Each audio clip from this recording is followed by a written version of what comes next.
सभी भक्तों को श्री शिवानंद तुभ्यं। हर हर महादेव। शिव महापुराण की कथा सुनाने जा रहा हूँ। सभी ध्यानपूर्वक सुने। जो मुझसे भूल चूक हो माफ़ कीजिएगा सभी भाईजान। पृथ्वी आदि से निर्मित देव प्रतिमाओं के पूजन की विधि, उनके लिए नैवेद्य का विचार, पूजने के विभिन्न उपचारों का फल, विशेष मास, वार, तिथि और नक्षत्रों के योग में पूजा का विशेष फल तथा लिंग के वैज्ञानिक स्वरूप का विवेचन। ऋषियों ने कहा, साधु रूप में अब आप पार्थिव प्रतिमाओं का पूजा करके विधान बताए जिससे समस्त अभीष्ट वस्तुओं की प्रतिमा होती हो।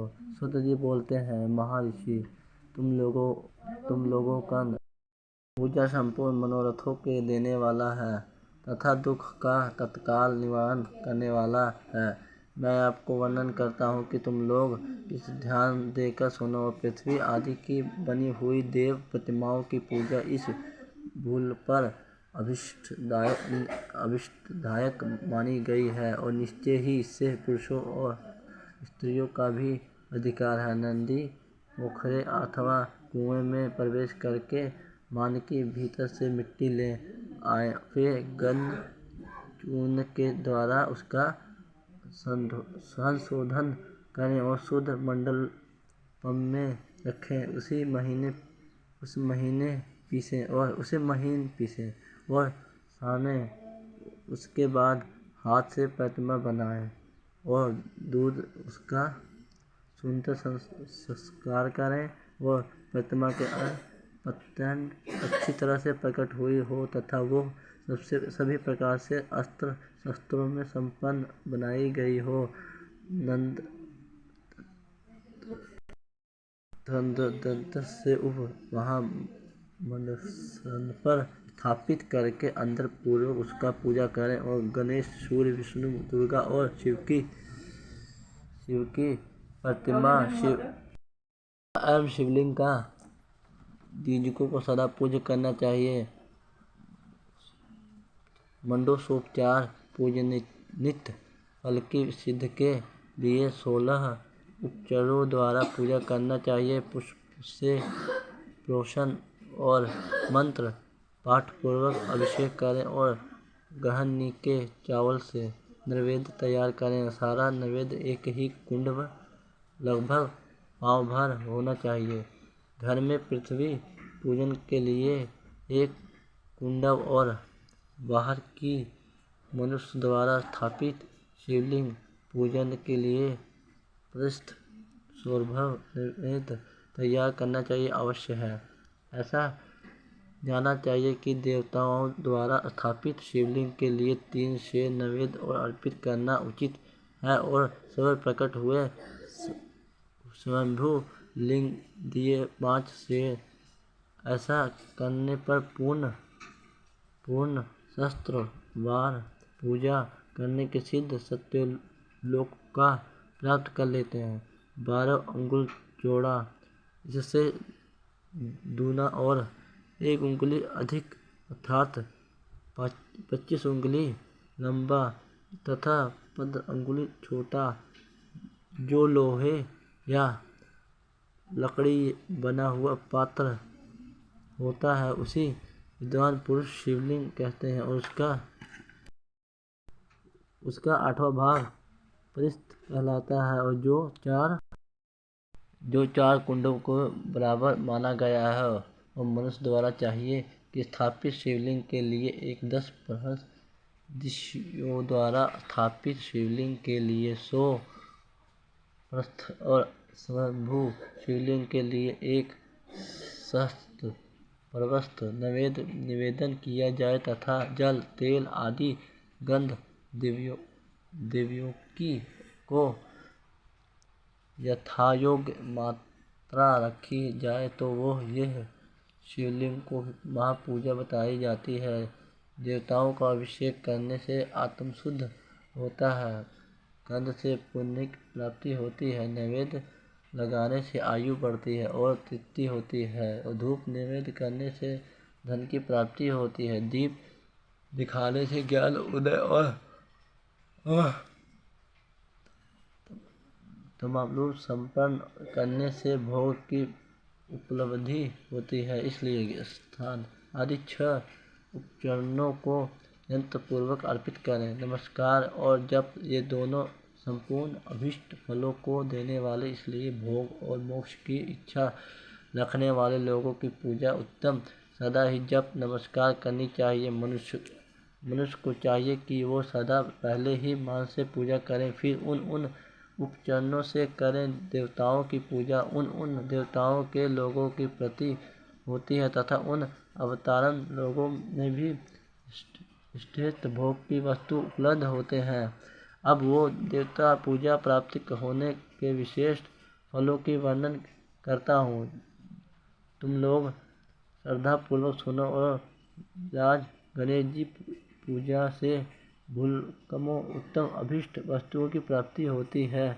और शुक्रवार की श्रावण और भद्रपद मासों के शुद्ध पक्ष चतुर्थी और पुष्ट मास में शतभिषा नक्षत्र आने पर विधि पूर्वक गणेश जी की पूजा करनी चाहिए। सो या शस्त्र दिनों में सो या शस्त्र वार पूजा करें। देवताओं के अग्नि में श्रद्धा रखते हुए किया जाने वाला एक ही नित्य पूजन मनुष्यों के पुत्र अभीष्ट वस्तु प्रदान करता है और समस्त पापों का शमन तथा विभिन्न दुष्कर्मों का विनाश करने वाला है। विभिन्न वैरों में हुई शिव आदि की पूजाओं के आत्मशुद्ध प्रदान करने वाला समझना चाहिए।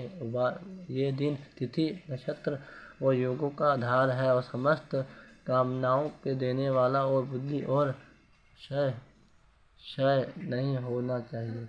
इसलिए वो उसे संपूर्ण ब्रह्म पूर्वक मानना चाहिए कि सूर्य उदय काल में लेकर सूर्य काल अंत तक एक ही 12वीं स्थिति मानी गई है। ब्रह्म आदि सभी वर्णों के मनोकामनों का आधार विविध तिथि के पूर्व भाग की हुई देव पूजा मनुष्य को पूर्ण भोग प्रदान करने वाली होती है। इसे मध्य के एक तिथि का आरंभ होता है जो रात्रियुक्त रात्रि का पूर्व भाग विरोध के श्रद्धा के कर्म के लिए उत्तम बताया जाता है। ऐसे ही तिथियों का प्रभाग ही दिन से युक्त होता है और अंत ही देव कर्म के लिए पश्चात माला है। यदि मध्यकाल का तिथि रहे तो उत्व्यापनी तिथि को भी देव कर्मों को ग्रहण करना चाहिए। इसी तरह शुभ तिथि और नक्षत्र आदि ही देव कर ग्रहण होता है और वार आदि की भली भांति विचार करके पूजा और जप आदि को करना चाहिए। विनोद में पूजा शब्द के अर्थ इस प्रकार के योजना की गई है कि पूर्वते अनेन आदि पूजा। यह पूजा शब्द की व्युत्पत्ति है और पू का अर्थ है भोग और फल की सिद्धि और जिस कर्म से संपन्न होती है। श्री शिवानंद भक्तों को उसका नाम पूजा और मनमांछित वस्तु तथा ज्ञान ये अभीष्ट वस्तु है। सकाम भाव लोगों के अभीष्ट भोग और उपस्थित होता है और निष्काम भाव वालों के अर्थ परमार्थिक ज्ञान ये दोनों ही पूजा शब्द के अर्थ हैं और उनकी योजना करने से ही पूजा शब्द की सार्थकता। इस प्रकार लोग और वेदों में पूजा शब्द का अर्थ विख्यात है। नित्य ही नैमित्तिक कर्म कालांतर में फल देता है, किंतु काम्य कर्म का आदि भाली भांति अनुष्ठान हुआ हो तो वो तत्काल फल होता है। प्रतिदिन एक भक्ष 1 मास और तक लगातार पूजा करने से उन कर्मों की फल की प्राप्ति होती है। उनसे वैसे भी पापों का कर्म क्षण होता है। प्रत्येक मास के कृष्ण पक्ष की चतुर्थी तिथि की हुई महागणपति की पूजा एक पक्ष के पापों को नाश करने वाली होती है और पश्चात एक ही भोग पूर्वक फल देने वाला होता है। चैत्र मास में चतुर्थी की पूजा एक मास तक की गए पूजा का फल देने वाले होता है और जब सूर्य सिंह राशि पर स्थिर हो उस समय भद्र मास की चतुर्थी की हुई गणेश जी की पूजा वर्ष तक मनवांछित फल भोग प्रदान करते हैं। और ऐसे ही जानना चाहिए कि श्रावण मास की रविवार को ही हस्त नक्षत्र युक्त और संपत्ति तिथि का तथा माघ का प्रीतमी को भगवान सूर्य का पूजा करना चाहिए श्रेष्ठ और तथा भद्र मास को बुधवार की श्रवण नक्षत्र युक्त की द्वादशी तिथियों का केवल भी किया गया भगवान विष्णु और पूजा अभीष्ट संपत्तियों को देने वाला माना गया है।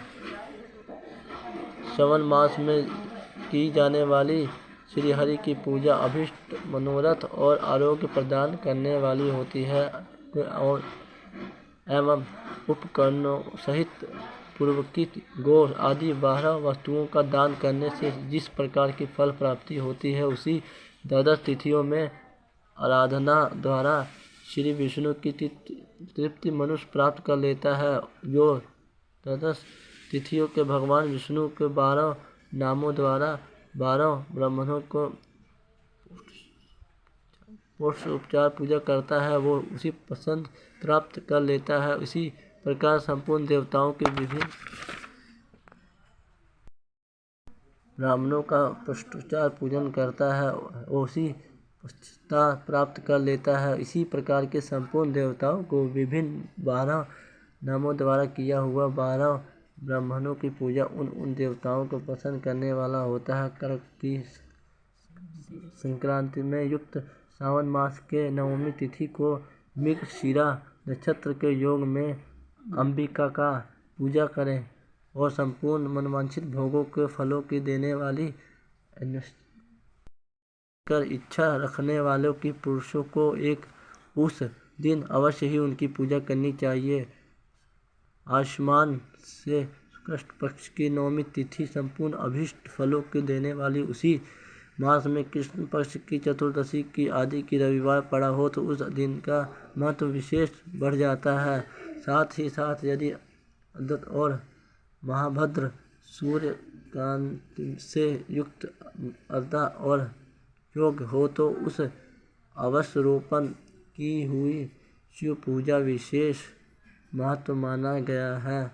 माघ कृष्ण चतुर्दशी की हुई शिव जी की पूजा संपूर्ण अभीष्ट फलों को देने वाली होती है। ये मनुष्य आयु बढ़ जाती है, मृत्यु कष्टों को दूर हटाती है, समस्त सिद्धियों की प्राप्ति कराती है और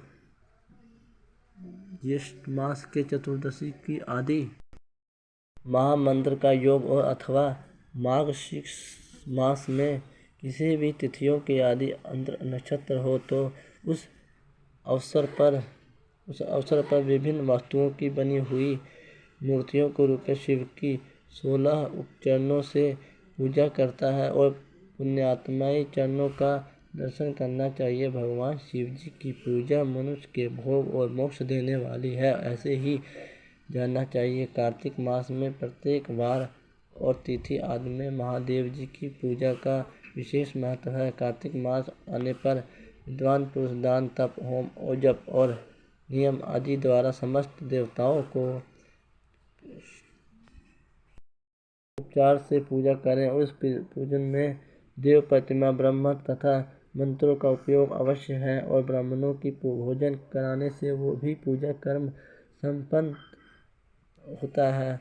और पूजकों को चाहिए कि ये कामनाओं को त्याग कर पीड़ित रहित संत और देवराधन में तत्पर रहे। कार्तिक मास के देवताओं का यजन और पूजन समस्त भोगों को देने वाला, व्याधियों को हर लेने वाला तथा भूतों और ग्रहों का विनाश कर देने वाला है। कार्तिक मास में रविवार को भगवान सूर्य की पूजा करने से तेल और सूती वस्त्र देने से मनुष्य के कोढ़ आदि रोगों से नाश हो जाता है। हरे काली मिर्च और वस्त्र खीरा आदि का दान ब्राह्मणों को प्रतिष्ठा कराने से शरीर के रोगों का नाश हो जाता है। दीप और सरसों के दान मिर्गी का रोग मिट जाता है। कृतिका नक्षत्र में युक्त सोमवार को किया हुआ शिव जी की पूजा मनुष्य को महान से मोटाने वाले और संपूर्ण संपत्तियों को देने वाले घर की आवश्यक सामग्रियों के साथ गृह और क्षेत्र आदि का दान करने से उस उक्त फल की प्राप्ति होती है। कृतयुक्त महामंडलों का श्री स्कंद का पूजा करने से तथा दीप एवं घंटा आदि के दान देने से मनुष्य को शीघ्र ही वाक्सिद्धि प्राप्त हो जाती है। ऐसे ही मुँह से निकली हुई एक बात सत्य है। कृतयुक्त बुधवार को किया हुआ श्री विष्णु यजन और तथा दही भात का दान मनुष्य को उत्तम संतान की प्राप्ति कराने वाला होता है। कृतयुक्त और गुरुवार को धन से ब्रह्म जी को पूजा तथा मधु सोना और घी का दान करने से मनुष्य के भोग वैभव की वृद्धि होती है। कृतयुक्त और शुक्रवार को गंगाजल गणेश जी की पूजा करने से तथा गंध और पुष्प और अत्र का दान देने से मन मुक्ति भोग और पदार्थ की वृद्धि होती है। उस दिन सोना चांदी आदि का दान करने से बाधाओं की उत्तम पुत्र की प्राप्ति होती है। कृतयुक्त शनिवार रोगों के दिक्पाल की वंदना दिक्गजों नागों और सत्यपाल की पूजा नेत्रधारी रुद्रपापी विष्णु और ज्ञानदाता ब्रह्म का आराधन और देवातीत और दोनों निष्कर्मों की पूजा करने से रोग त्रिमृत्यु और अकाल मृत्यु निवारण होता है और तथा तत्काल ही व्याधियों की शांति हो जाती है। नमक लोहा तेल और उर्द आदि का त्रिकुट शोथ और पीपल और गोल पृथ्वी फल गंध और जल आदि का दान घृत आदि द्रव पदार्थों का श्रवण मोती आदि कठोर वस्तुओं के भी दान देने से स्वर्ग लोगों की प्राप्ति होती है। इनमें से नमक आदि का मान और कम से कम पृष्ठ शेर होना चाहिए और स्वर्ण आदि मान कम से कम एक फल धन की संक्रांति में पौष मास पे उष्ट काल में शिव आदि समस्त देवताओं का पूजन कर्म और समस्त सिद्धियों की प्राप्ति कराने वाला होता है। ये पूजन में अग्निक चावल से तैयार किया हुआ हविष्य का नैवेद्य उत्तम बताया जाता है कि पौष मास में नाना प्रकार के अत्र नैवेद्य और विशेष महत्व रखना चाहिए। मार्गशीर्ष मास से केवल अत्र का दान करने वाला मनुष्य संपूर्ण अभीष्ट फलों की प्राप्ति होती है। मार्गशीर्ष में अत्र दान करने वाला मनुष्य के सारे पाप नष्ट हो जाते हैं और अभीष्ट सिद्ध आरोग्य धर्म और अवेदना मयित ज्ञान उत्तम कम फल इलोक और परलोक महान भोग उत्तम में सनातन योग मोक्ष तथा विनोद ज्ञान की सिद्ध प्राप्ति कर लेता है और भोग की इच्छा रखने वाला वह मनुष्य मार्गशीर्ष मास आने पर कम से कम 3 दिन तक उष्ट काल में अवश्य ही देवताओं का पूजन करे और पौष मास में पूजा करने खाली न जाए और उस काल से लेकर सब काल तक ही पौष मास में पूजा उसका विशेष महत्व है। बताया गया है कि पौष काल मास में पूरे महीने भर जितित्र और निराहार रहकर विच्छिद प्राप्त काल से मध्य काल तक वेद माता गायत्री जप करें और तत्पश्चात रात को सोने से समय तक महामंडलेश्वर के मंत्रों का जाप करें। ऐसा करने वाला ब्राह्मण ज्ञान पाकर शरीर छोड़ने के बाद मोक्ष प्राप्त कर लेता है। जितने नर नारियों के त्रिकाल तत्व और सतर मंत्र ही निश्चय जब से विशुद्ध ज्ञान और प्राप्त हो जाता है और अष्टमात्र को सदा जप करने से बड़े पापों को भी नाश हो जाते हैं। सारा सराचर जगत और बिंदु नाम की स्वरूप है, बिंदु शक्ति है और नाद शिव है और तरह के जगत शिव शक्ति रूप ही है। नाद बिंदु और बिंदु इस जगत का आधार है। बिंदु और नाद शक्ति और शिव संपूर्ण जगत के साधु रूप में स्थिर है। बिंदु और नाद युक्त और सब कुछ सविरूप है और क्योंकि इस सब का आधार है, आधार में उदय का समरेश अथवा तय होता है कि सकल किरण है और सकल किरण की से ही दृष्टिकला से जगत का पार्थुभाव होता है और इसमें संशय नहीं है कि शिवलिंग की बिंदु नंद स्वरूप है और उसे जगत का कारण बताया जाता है कि बिंदु देख है जो नाद शिव दोनों का संयुक्त रूप शिवलिंग कहलाता है। अंत जन्म के संकट से छुटकारा पाने के लिए शिवलिंग पूजा और करनी चाहिए। बिंदु रूप देव उमा और माना जाता है। नंद स्वरूप शिव पिता और उन माता पिता के पूज्य होने से परम नंद की प्राप्ति हो जाती है। परमात्मा नंद और लाभ लेने के लिए शिवलिंग का विशेष रूप से पूजा करने देवी उमा जगत माता इस सेवा करता है। उस पुत्र पर उन दोनों के माता पिताओं की कृपा नित्य अधिक बढ़ती रहती है और पूजन कर कृपा करके उस अपना आंतरिक आश्चर्य प्रदान करते हैं।